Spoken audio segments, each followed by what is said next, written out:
The moment you see those two lines, the instant you hold that tiny, swaddled bundle, your world shifts. A profound, undeniable love takes root, unlike anything you've ever known. This is parenthood. It's supposed to be a chapter of unparalleled joy, shared wonder, and deep, unwavering connection with your partner. A sacred bond forming around a new life. But for far too many, this beautiful story takes a dark, unexpected turn. For those deeply entangled with a narcissistic individual, the arrival of a baby doesn't bring them closer. Instead, it can act as a brutal trigger, exposing the true, self-serving core of their partner's personality and turning what should be a blessing into an agonizing test of survival. Welcome to a deeper look at the raw, often devastating impact of new parenthood when you share that journey with a narcissist. This isn't just about postpartum challenges.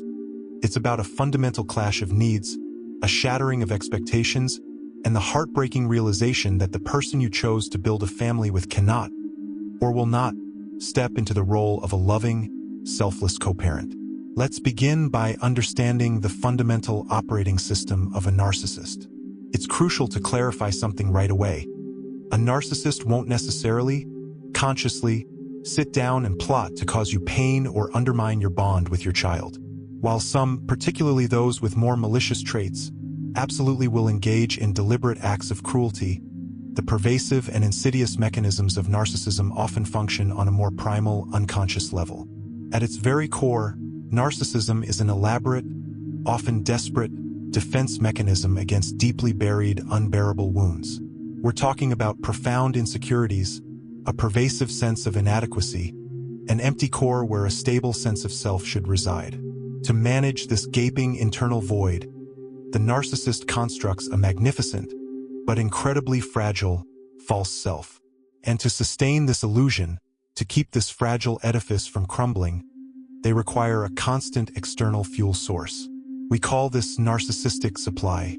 This supply is essentially constant validation, adoration, praise, attention, and deference from others. They need you and everyone in their orbit to reflect back to them the grandiose image they project, to prop up their incredibly precarious ego. This insatiable hunger for supply is the relentless engine that drives them in every interaction, at every stage of their life, and critically, at every point in your relationship. They want, above all else, to be the absolute center of your universe, the unyielding focal point of all your attention, energy, and affection. Now hold that thought, the expectation of being the unwavering center of attention. Then, a baby arrives, and with the arrival of this tiny, helpless, utterly dependent human being, comes an undeniable, biological, and completely natural shift in your attention. Your focus, your energy, your love, your very being, a significant, often overwhelming portion of it, now flows instinctively, almost magnetically, to this new, vulnerable life. And rightly so, this precious little person requires round-the-clock care, comfort, and protection. Their very survival hinges upon your unwavering devotion, your sleepless nights, your endless nurturing. Prior to the baby, you were likely their primary, perhaps even exclusive, source of supply. You were the one who mirrored their inflated self-image, who listened to their endless monologues, who praised their every minor accomplishment, who catered to their emotional needs, and who poured your precious time and energy into validating their existence. They absorbed your attention like a parched desert absorbs water, and for a while, perhaps even for years, this transactional dynamic worked for them. You were their sun, around which they orbited, reflecting their manufactured brilliance. But when that baby enters the scene, that dynamic is fundamentally, irreversibly altered. It's not a gradual adjustment. It's an immediate, seismic shift in the emotional landscape of your shared life. A spotlight that had always been singularly fixed on them suddenly, and without their permission, swivels dramatically to illuminate this new, tiny star. And their reaction, while often subtle at first, can be incredibly visceral, chilling, and profoundly destructive. To a narcissist, this natural, instinctive redirection of your attention isn't just a minor inconvenience, a temporary challenge, or a difficult phase of new parenthood.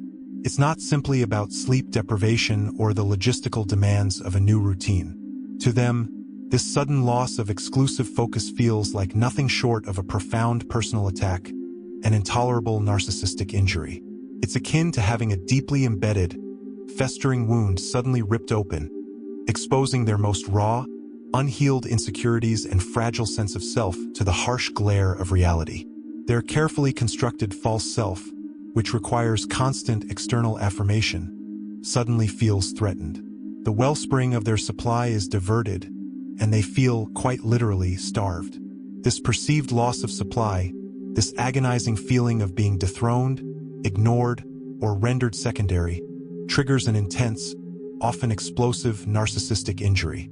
And this injury can manifest in a truly shocking and devastating array of destructive behaviors. You might begin to observe surprisingly childish behaviors: intense pouting, prolonged sulking, or passive-aggressive comments laden with thinly veiled resentment. Phrases like, "Looks like I don't matter anymore, does it?" Or, "I guess I'm invisible now that they're here," become disturbingly common.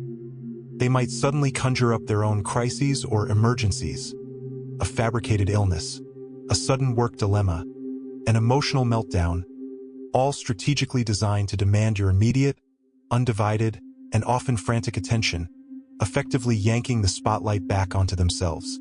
For a narcissist, any attention, even negative attention, is preferable to being ignored. It's fuel for their fragile ego, a desperate reassertion of their centrality. For a narcissist, the baby doesn't just represent a new family member. The baby, tragically, becomes a rival, an unwanted competitor for the finite, and to them, essential resources of your attention, time, affection, and emotional energy. This is a critical and truly heartbreaking point that survivors of narcissistic relationships often struggle to reconcile. They don't perceive this tiny, innocent human as a shared joy, a testament to your love, or a beautiful extension of your family. Instead, they view the baby as an active obstacle, a direct threat to their personal supply chain. This intense, deeply pathological rivalry can escalate into behaviors that are utterly shocking and baffling to a normal, empathetic person. They might subtly or not so subtly undermine your bond with the baby.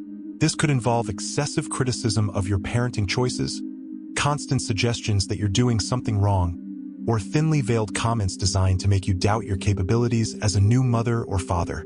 They might even deliberately create situations where the baby becomes distressed, perhaps by waking them from a nap, or by ignoring their cries when you're out of earshot, only to then blame you for the child's unhappiness or clinginess. A common tactic is the outright refusal to help with childcare, masking their resentment with excuses. They might claim they're too busy, not good with babies, don't know how, or even suggest that you do it better. In reality, this is a calculated maneuver to force you to bear the entire burden of care, thereby freeing up their time and attention and ensuring they don't have to share your focus. This ultimately leaves you, the primary caregiver, exhausted, overwhelmed, and increasingly isolated, while the narcissist maintains their preferred position of power and leisure. Some narcissists, in their most insidious forms, might even attempt to directly sabotage your emotional connection with the baby. This can involve making disparaging remarks about the child's appearance or personality, or creating a dynamic where the child feels subtly less secure or loved by them, which then causes the child to cling to you more. This, in a perverse twist, can then be used by the narcissist to fuel their own narrative of being unloved or rejected by the child, further escalating their resentment and demands for your pity and attention. Creates a truly vicious, toxic cycle that wounds everyone involved. The new parent, usually the mother, is already in an incredibly vulnerable state. She's navigating the intense physical recovery from childbirth, the profound hormonal shifts, the relentless sleep deprivation, and the immense emotional demands of nurturing a newborn. In this moment of extreme need, she requires unwavering support, boundless love, and genuine partnership more than at any other time in her life. Instead, she's met with cold competition, escalating resentment, emotional neglect, and sometimes even outright abuse. This environment is not just challenging. It's a breeding ground for profound trauma, leading to postpartum depression, anxiety, and a deep sense of betrayal and loneliness. So, How can you recognize this profoundly damaging pattern if you are living through it, or if you suspect someone you care about might be? Here are some key indicators. First, observe a sudden and dramatic shift in your partner's behavior after the baby arrives. If the person who once showered you with attention, however conditional, suddenly becomes distant, excessively irritable, demanding, or strangely detached from the new family dynamic, this is a red flag. Their pre-baby love bombing might cease entirely, replaced by cold indifference or open hostility. Second, you'll notice an increased, almost desperate, need for validation and praise from them. As your attention naturally shifts to the baby, they may ramp up their requests for compliments, affirmation of their intelligence or attractiveness, or special treatment. They'll fish for compliments, create scenarios where they can be lauded, or subtly belittle your accomplishments to elevate their own. Third, look for the chilling manifestation of rivalry with the baby. This might be subtle at first, manifesting as mild jealousy or competition for your lap space. But it can escalate into overt attempts to compete for your time and affection, even if, to any logical mind, it seems utterly absurd to be jealous of an infant. They might interrupt your feeding sessions, demand you drop everything to tend to their needs, or dismiss the baby's cries as a ploy for attention. Fourth, a significant lack of emotional support becomes glaringly obvious. When you are overwhelmed, exhausted, or struggling with the immense demands of new parenthood, they become conspicuously unavailable. They dismiss your struggles as overreacting or being dramatic, offer no practical help, and certainly no empathy. They might even gaslight you, making you feel irrational for needing support in the first place. Finally, they may begin weaponizing guilt and blame. They'll make you feel profoundly guilty for focusing on the baby, implying that you're neglecting them. They'll blame you for their unhappiness, their lack of attention, or their general dissatisfaction with life since the baby arrived. This emotional manipulation is designed to make you question your own priorities and funnel your diminishing emotional resources back to them. If you are experiencing any of these patterns, please internalize this fundamental truth. It is not your fault. You are not responsible for your partner's deep-seated emotional wounds, their profound insecurities, or their shocking inability to cope with the natural, healthy shift in attention that comes with new parenthood. This is a direct reflection of their personality disorder, not your inadequacy as a parent, a partner, or a person. You are responding to a human being's most primal need for love and care. They are reacting from a place of profound ego defense. So, what steps can you take if you find yourself in this heartbreaking and deeply challenging situation? This is not easy work, but it is essential for your well-being and, critically, for the healthy development and safety of your child. First and foremost, educate yourself relentlessly about narcissism. Understanding the mechanics of narcissistic supply, narcissistic injury, gaslighting, and the cycle of abuse is your strongest defense. Knowledge is power. It helps you depersonalize their behavior, realizing it's about their disorder, not your worth. It also equips you with the language to articulate what you're experiencing, which can be validating in itself. Second, seek external support immediately and proactively. This is not a situation you can navigate alone. Reach out to trusted friends, empathetic family members, or, ideally, a therapist who specializes in narcissistic abuse. A good therapist can offer strategies for coping, help you process the trauma, and validate your experiences. Connecting with support groups for survivors of narcissistic abuse can also provide invaluable understanding and a sense of community. You need allies who understand the unique dynamics at play. Third, and this is paramount, prioritize your child's well-being above all else. Your child needs a stable, loving, and secure environment to thrive. Protect them as much as humanly possible from your partner's destructive behaviors, emotional manipulations, and the toxicity of their personality. This might mean being the primary emotional regulator in the home, being a buffer, or even shielding them from direct interactions if they are old enough to perceive the negativity. Fourth, begin to set firm boundaries where possible. This is incredibly challenging with a narcissist, as they despise boundaries and will often try to shatter them. However, clear, consistent boundaries, even if they're not always respected, can help you maintain some semblance of control over your own life and protect your remaining energy. This could involve limiting how much personal information you share, refusing to engage in arguments, or setting specific expectations for their involvement in childcare, and then disengaging if those expectations aren't met. Finally, and this is often the most difficult step, consider your long-term options. For your own mental and physical health, and critically, for your child's long-term emotional and psychological development, you may need to evaluate the viability and safety of remaining in the relationship. This is a deeply personal and incredibly complex decision, fraught with practical and emotional hurdles. But it's a conversation worth having with your support system and a trusted professional. Staying in a toxic environment can be more damaging than leaving, particularly for a child who is absorbing the dynamics of the primary relationships around them. Having a baby is a profound mirror. It holds up a reflection not just of yourself as a parent, but of who your partner truly is at their core.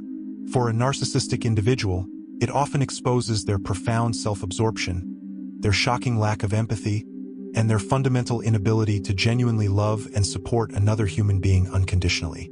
This realization, while excruciatingly painful, is also a crucial, albeit brutal, step towards healing and creating a healthier, more authentic future for yourself and your precious child.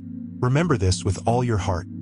You absolutely deserve a partner who celebrates new life with you, who steps up as a dedicated and selfless co-parent, and who cherishes the entire family unit above the demands of their own fragile ego. If you are not receiving that, if your new parenthood journey is overshadowed by a partner's resentment and need for supply, please know that you are not alone. There is understanding and there is help available. The journey to healing and reclaiming your peace can begin now. Thank you for joining me today on this essential, albeit difficult, discussion. If this video resonated with you, if it offered even a flicker of understanding or validation, please give it a like, share it with someone who might desperately need to hear this message, and subscribe to Psych Solace for more insights into navigating complex relationships and healing from narcissistic abuse. You are strong, you are resilient, and you deserve solace and a life free from the shadows of narcissism. Take care.